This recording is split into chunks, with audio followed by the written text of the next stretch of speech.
If you're not having any success with the Root Riders or the Dragons, well, this strategy with the Rocket Loon Fireball is for you. So let's dive in and see some of my attacks.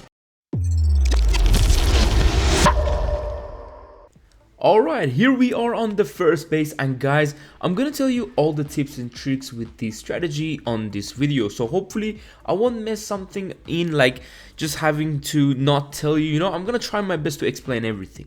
So the first thing, when the base opens, you want to go ahead and look for those mortars and expose how can you get the nice flame flinger value before you even look at your warden value, because obviously the warden ability is usually really simple to find and it's quicker to find. So on this attack, I'm going with that like spitter takedown. I know like the scenery doesn't let you actually see how far they target, where do they target, so it's a bit harder with these white sceneries, but I'm going to drop my fireball onto that fire spitter. There's a lot of fire going on, but now the flame flinger on the top side is doing an amazing job. You can see the base building issue. Once these buildings are really connected, the flame flinger is actually might end up taking down the expo. So that's how we're going to take down this base. Just watch out for the minion prince. I think minion prince is one of the heaviest hitting things in the defense. Like, it's literally like a monolith. It may be even worse than monolith on a level 90, because trust me, it got some damage and it's really quick, so you need to watch out. Now I'm going with some Rocket Loon takes down on the top side, so we can have nicer like invisibility drops. Unfortunately with our headhunters the CC got pulled, but we're still going for that beautiful value.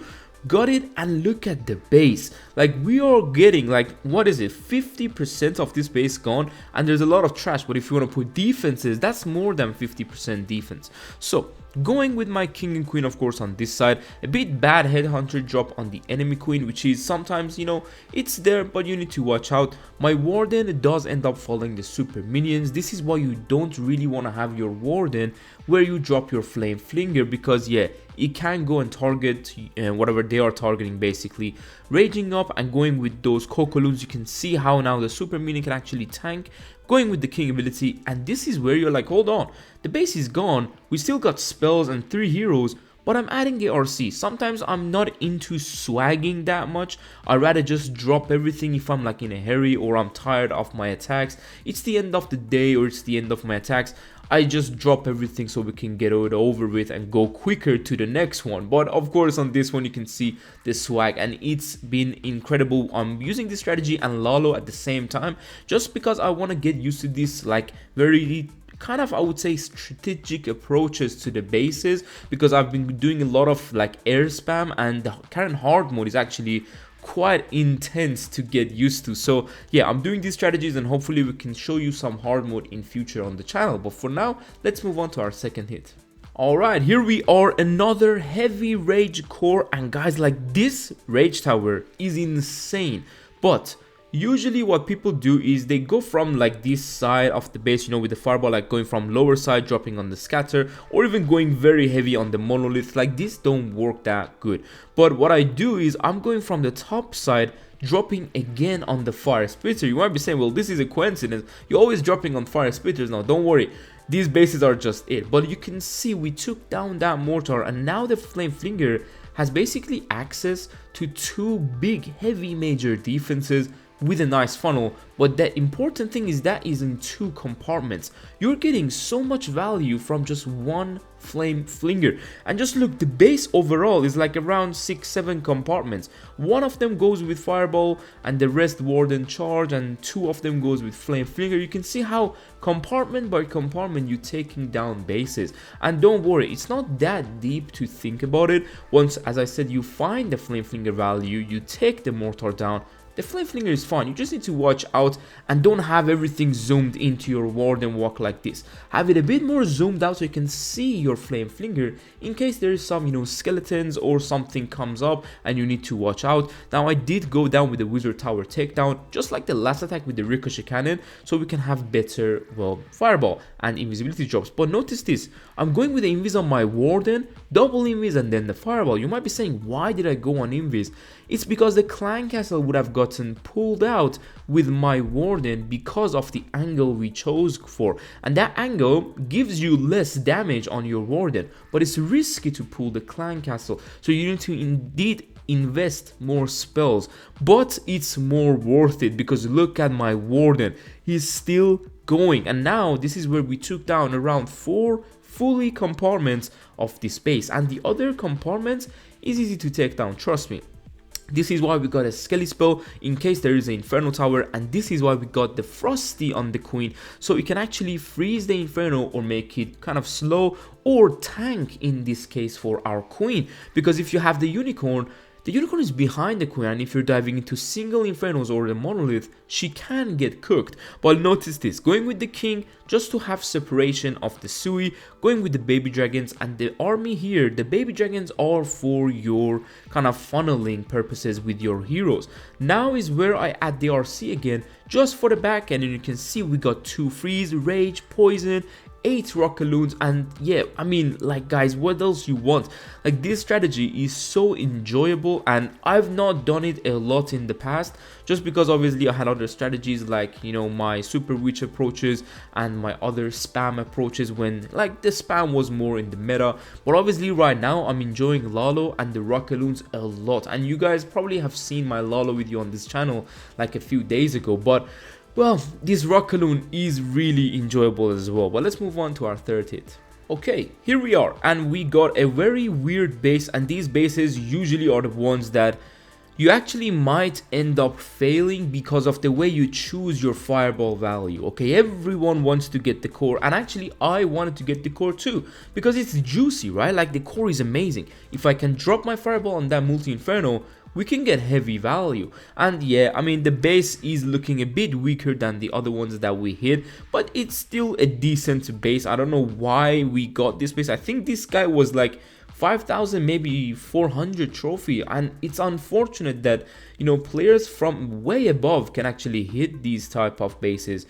And it's unfortunate in the matchmaking, and hopefully it will change in the future. But guys, I'm actually going to spoil this for you because I miss my fireball on this attack.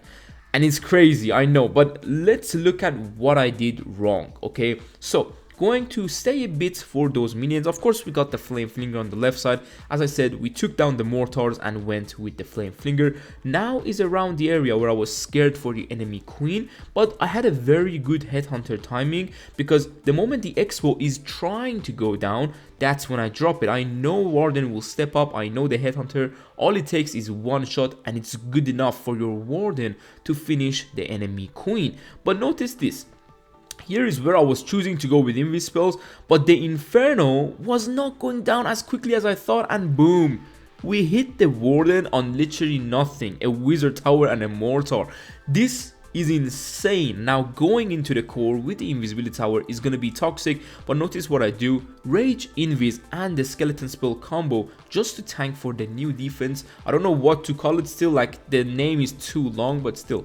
Now we have the Queen on the top side going with the Frosty and the, you know, Giant Arrow just to help the Warden out and also damage the buildings. King, I'm doing still more Rocket Loons to try to tank and give my Warden more value, but unfortunately he's going down. So this is all the second planning, right?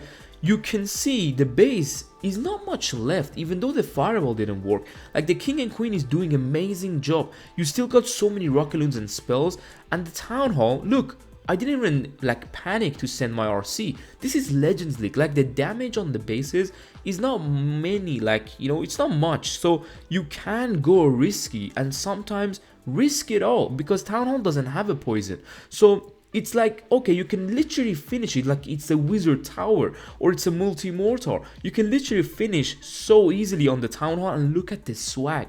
Like, this is what I mean. If you are new to Legends and new to pushing, or if you are just a bit scared to use more strategic approaches, I'm here to tell you, these approaches work really well and you don't need to be scared. You just need a bit of practice and also not panic. That's the most important thing in pushing in Legends League. Well, let's move on to our final attack. Next up we have this one and the final hit of today. So this base, you all seen it, and once you see these bases, usually like the compartment that doesn't have the invisibility on the Town Hall, which is the left one, that's when you want to fireball. But for the Flame Flinger, I'm going with the top side, and that's because the mortars and the expos are not placed perfectly. Of course, these bases, sorry, are all kind of trapped and designed for root riders and dragons. So this is where, of course, these type of approaches can really hurt the base. Going with that amazing value, and this is where you don't usually want the warden to move to the way you have the flame flinger. So I was lucky that the warden came down, but a quick tip, you can actually drop the warden slightly lower, not too low, but slightly lower, and he will choose the lower side.